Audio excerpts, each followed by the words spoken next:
The aim of Black Mental Matters is to tell experiences with honesty. Therefore, some discussions may trigger an adverse reaction. If a discussion is beginning to upset you, we advise that you please stop listening and talk to your support team.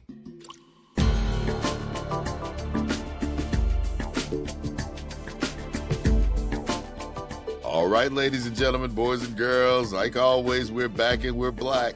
It's Vince the Voice and Makeba, Coach Makeba, Reed Johnson, and this is Black Mental Matters. We thank you so much for joining us. Makeba, always good to see you. How you feeling today? Oh, I'm feeling great, Vince. I got my workout in this morning and did some meditation and some internal stuff that I needed to do to get grounded before work.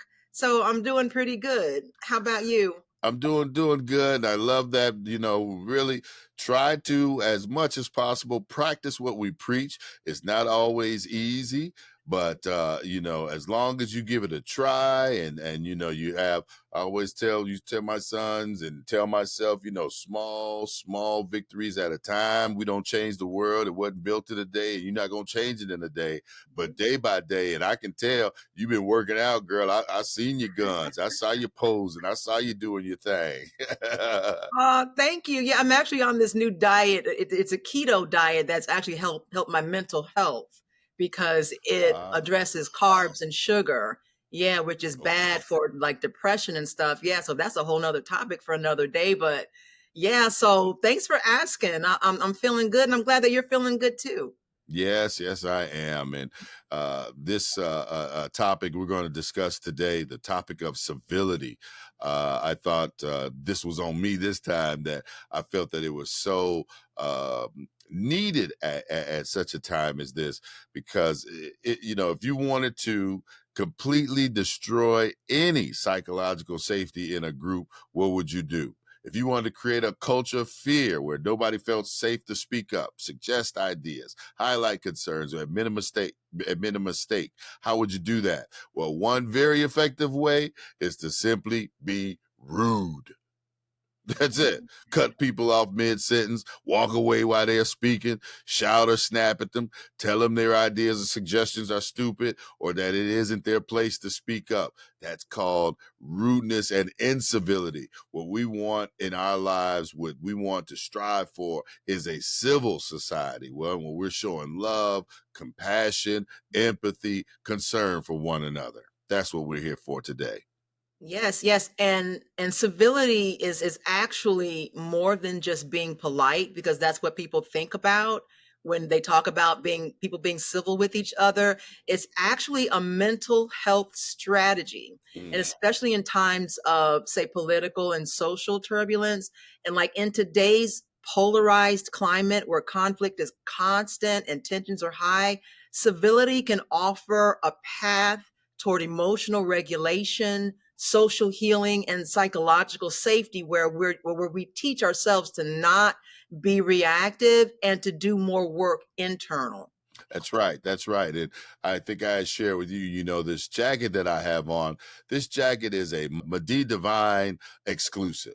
And I'll tell you the quick story about Madi Divine. When I first moved into my home here some 12, 15 years ago, or whatever it was, I needed internet service. So the AT&T man comes out, and we were having some difficulty. I could have been upset, but I just talked to the brother. It was a young man. We got to talking.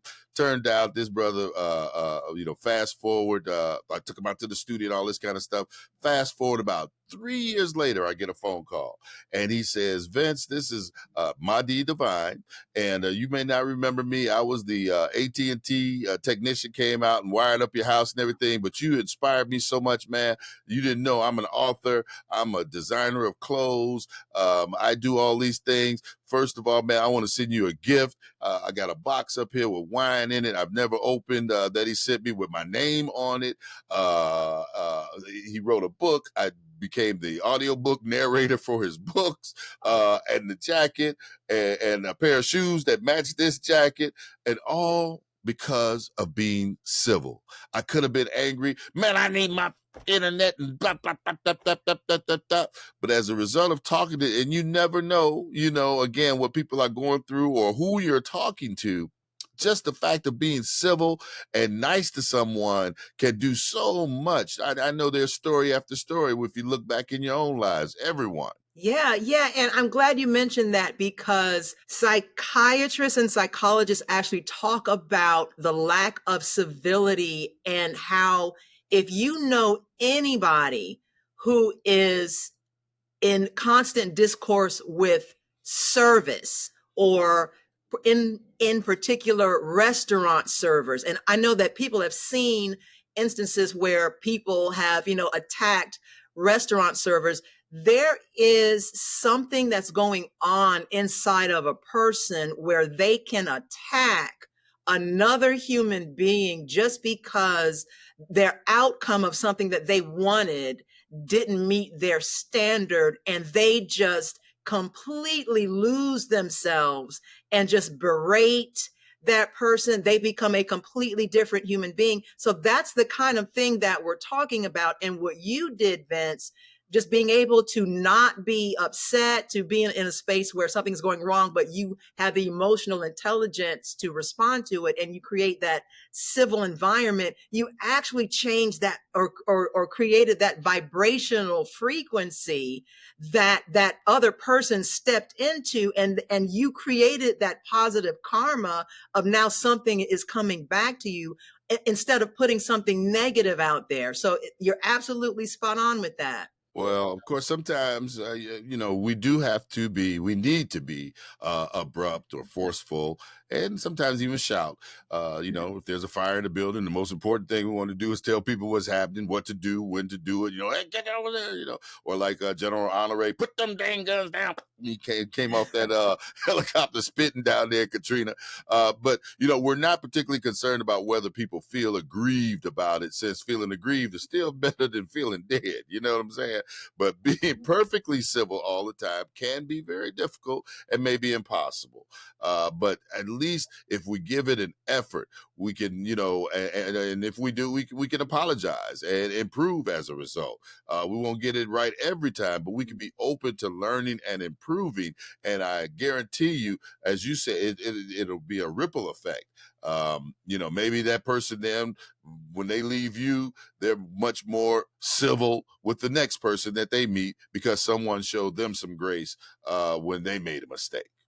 Exactly, because like you and I were talking about earlier, you never know what someone is going through. And so when you're dealing with that person, whether it's in a restaurant, whether it's a service technician, anybody that's in customer service, a friend, family member, and you're upset, you got to remember you don't know what that person is going through. That person might be at a place in their life where this might be their, as we sometimes say in mental health, their last straw day, where they think, okay, that's it. I'm here, I'm working this third shift and I'm trying to support my family. And this guy, his internet went out, and I went out there to see, to go ahead and try to take care of it because that's my job. He cursed me out. He's, calling me names. I have anxiety and depression and I have PTSD. So I went home. I started back drinking. You don't know what people are going through. So you got to really just be mindful and also just put yourself in that person's shoes, and just to understand people around you are just people with the same kind of problems and struggles that you have. There has been some research that has been done on the individual direct effects of incivility, including a 61% reduction in cognitive ability. This is Black Mental Matters. I mean, you get all foggy because you're like, oh, what the heck happened? 80% lose time worrying about the rudeness. Sometimes you just can't let it go. Let it go, man. Forget it. Nope. I can't. And this person sometimes didn't even know. 78% reduce their commitment to work as a result. 63% lose time avoiding the offender. I got to walk all the way around the block just to make sure I don't see this person because yesterday he told me to shut up, whatever it is. 48% reduce their time at work. Start calling off. I just don't want to be there.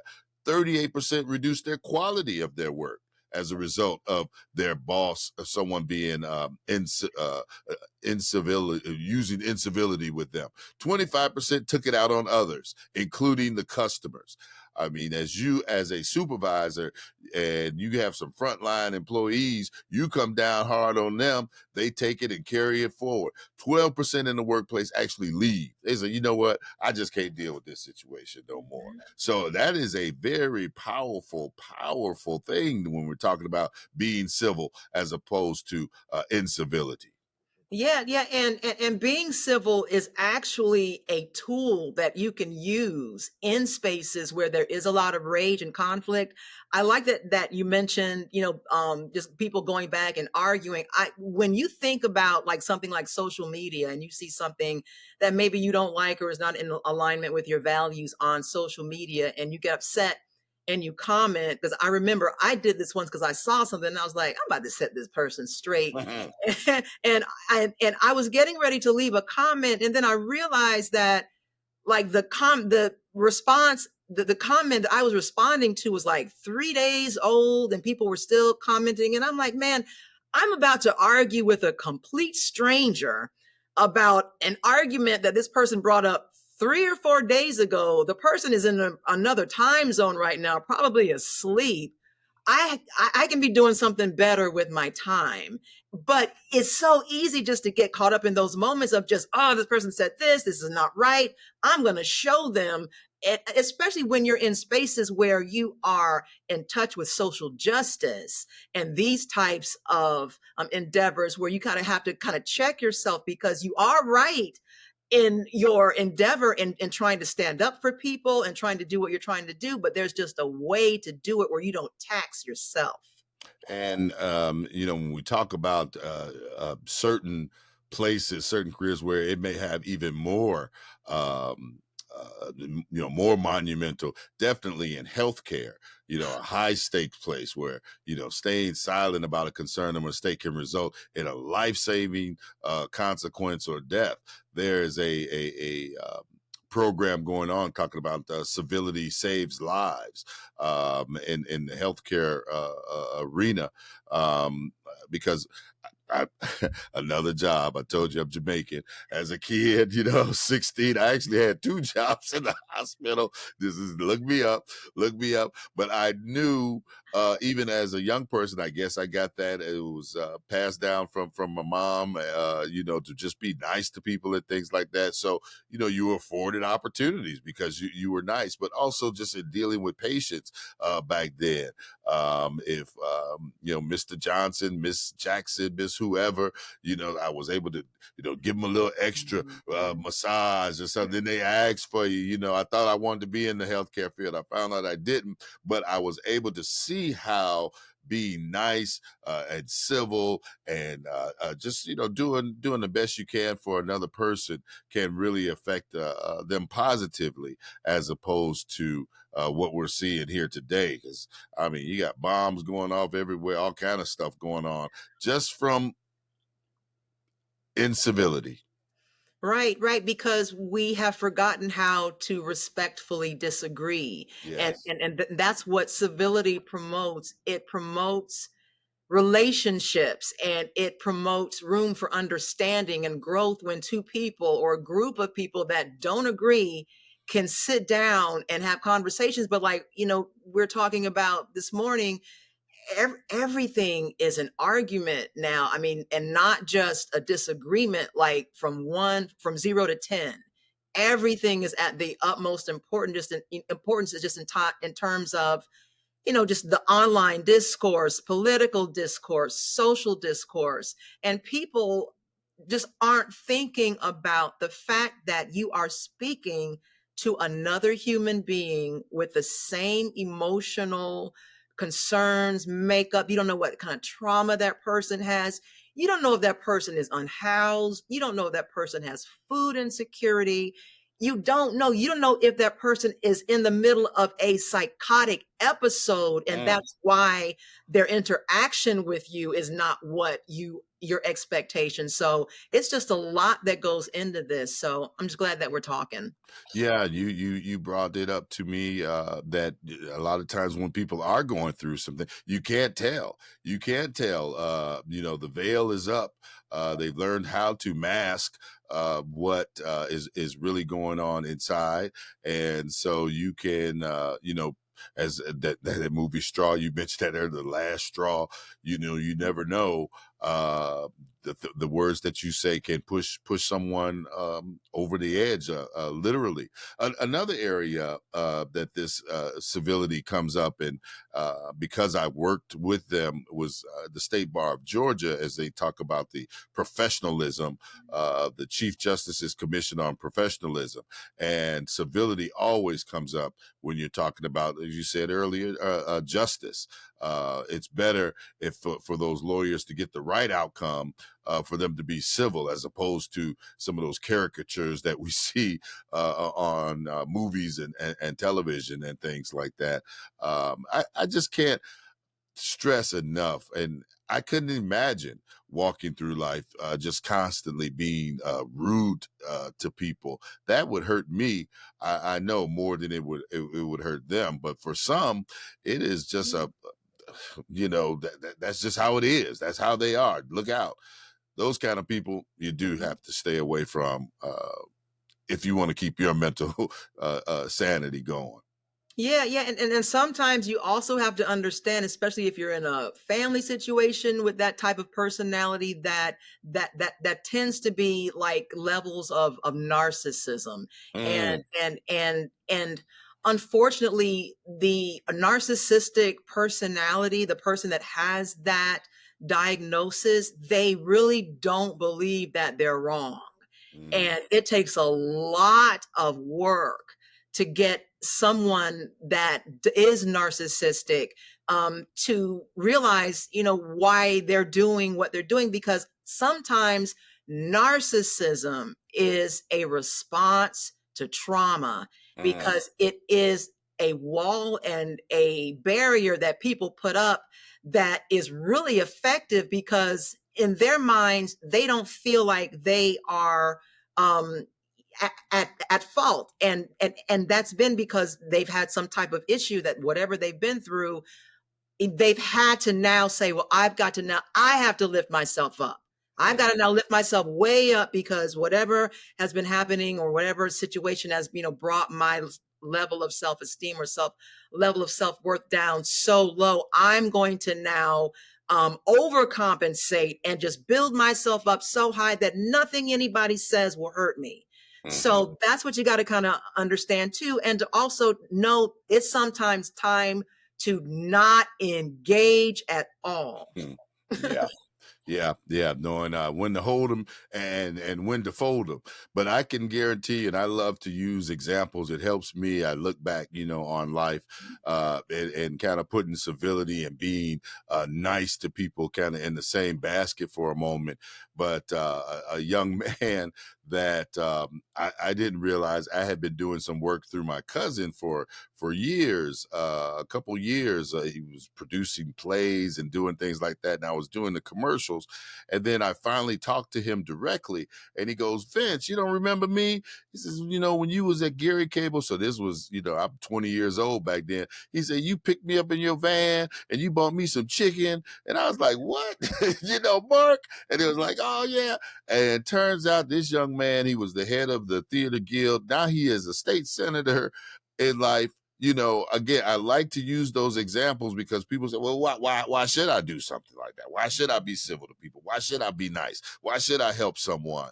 And I can tell you story after story. It also goes back to just a strategy, if you will. I don't know what you want to call it, but Mhm. volunteer for the right things. You don't want to be volunteering for things just, and being used and abused and things like that. But when it's something that, interests you or in your lane, to volunteer, every significant thing in life came for me from first, it was a volunteer situation. You were civil there, you were nice to people. Next thing you know, they call you and say, hey, we got this other thing going on, and would you help us with that? And just like that. I Mhm. mean, these are some nuggets that I'm dropping. I know it's beyond just being civil sometimes, but that definitely plays a part, because if you have incivility in your mind, or if no problem for you to spit out some rude comments to people, it's not going to happen for you. Yeah, right, right. And we also need to think about the people that are very sensitive, Yes. are anxious. In a climate of hostility, people withdraw. Yes. Some become hyper vigilant, some become extremely introverted, Yes. some react defensively. Civil environments allow for openness, vulnerability, and mental well-being. So it's a little bit harder for us as African Americans, because we know, okay, we're asked to be civil, but we are not shown civility as a community with, police brutality. So that's why it's an even greater charge for us as a community, and that's why we have to talk about how does this look like in this space, as us as a collective, and then us as a community as well. I love that you brought it there. Yeah, we have to start within our own community first, because if we're waiting on somebody else to do it, it's not going to happen. But within our own communities, and then that civility turns into us actually doing business with one another, sharing resources with one another. I can't tell you how many times that I feel or have seen where someone has the answer to someone else's a problem totally, whether that's apply for this scholarship to go to school, or go visit this guy, he can fix your car, where we're holding it in for whatever reason. It shouldn't be. We should be open to each other, honest with each other, civil with each other, nice with one another. And boy, I mean, that's how they built all these great places that they burned down when it's all said and done, like Right. Greenwood and Black Wall Street, Tulsa, Elaine riots. I mean, you hear the story so many times, but it shows you that when we do all come together and work together, I mean, we can achieve greatness. Even today, we're still doing it, but there's so much more that we can do. Yeah, yeah, and it's not easy, especially now in just today's climate with everything that's going on. But we want to understand and remember that being civil is not the same as being passive, because I know that a lot of Right. people think back on when Michelle Obama mentioned, when they go low, we go high, and there was a lot of pushback from that, because now people are going, okay, well, how did that help? Where are we now? And just in that whole fighting arena, it almost kind of was feeling like, I mean, I have had to catch myself with just how just my interaction with things are sometimes, because sometimes you feel like if somebody goes low, you're like, I'm gonna show you what low is. I'm gonna show I'm from you the low. east side. You ain't gonna I know you Right. did. Right. So I was actually thinking about that, because that's why this is so hard. Civility is difficult when dignity has been denied. So for us, I think well, for me anyway, when I think of when they go low, we go home. Like when they go low, we go home. We go home and we take care of our mental health. We take care of our families. We take care of ourselves. We go out in nature. We commune spiritually. We go within. So that is my answer to when they go low, we go high. No, when they go low, we go home. We go within ourselves. We And take you all know the what? joy. We go home and we take care of us. I know that's what Michelle said, but I think she actually did what you're talking about. She Michelle home. say, look here, I ain't got time for none of that. I ain't going to nobody's funerals. I ain't going to nobody's inaugurations. I'll be over in Hawaii with Sasha and Malia. We going get our boots on the ground or whatever we gonna do, go to Hawaii, whatever they're going to do. I think you are right. That's and that's such a great example. That's such a great example to me. You don't have to engage in every thing that people say. I have again another example, a guy that I greatly admire young in my career as a media person. He has gone far, far, far right. And I'm just like, to the point, I don't even want to see your stuff no more. I'm gonna go ahead and block that, delete that, and I don't call me. I still love you from afar. I'm gonna think about you the way you used to be.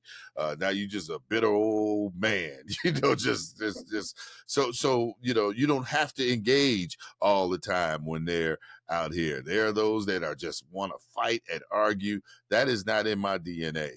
We don't have time. Your time is so important. It's the greatest thing here on earth. So by that civility and being nice, that gives you even more time, because now your heart is still pumping without all the pressure and stress and things on it. It definitely will be a benefit for your mental health, and that's again why I and Makeba, we wanted to share just these thoughts with you about this. Yes, absolutely, because it's not about being passive, just like what you said. It's about being powerful. And practicing civility on our own terms is not a favor to others. It's a gift to ourselves and to our communities, because it protects our peace. It preserves our mental health and our emotional energy. And we need that for ourselves. I can't say anything beyond that, Makeba. That's right on time. Thank you so much, and we thank you all so much for listening. See how civil that sounds? We thank you, and we hope that you and all those see how it makes you feel. Puts a little smile on your face. Let me give you a secret. When I walk in to meet somebody for the first time, and I'm 6 foot, almost 6'1", black guy. I used to be swole, but when I walk in though, I look like this. Now, are you threatened? No. As opposed to me walking in, our brothers, we can mean mug to death. We walk in. I don't think I'm going to hire this guy right here. They already scared. So, just that your body language even speaks this stuff. And so we wanted to, take these thoughts with you, and we encourage you again, Black Mental Matters. We love to talk about things that's going to positively impact your life, not only up here, but how you process things and how you live so you can live the best life. Podcasts available everywhere that podcasts are played: YouTube, Spotify, TuneIn, Apple Podcasts. We now have to take donations, and we thank you for that, 501c3. And we encourage you to look out for an upcoming series on We Are Not Alone, Healing in Color Together. July is Black, Indigenous, and People of Color Month. Here we go again with another month, Makeba. Next week, the following month is Big Toe Month. But every day, every month, we want to focus on our wellness. And so we encourage you to join us, and we encourage you to write us anything that you have, Facebook or Instagram, LinkedIn, all those places. Just let us know. And we just, again, thank you so much. Black Mental does matter.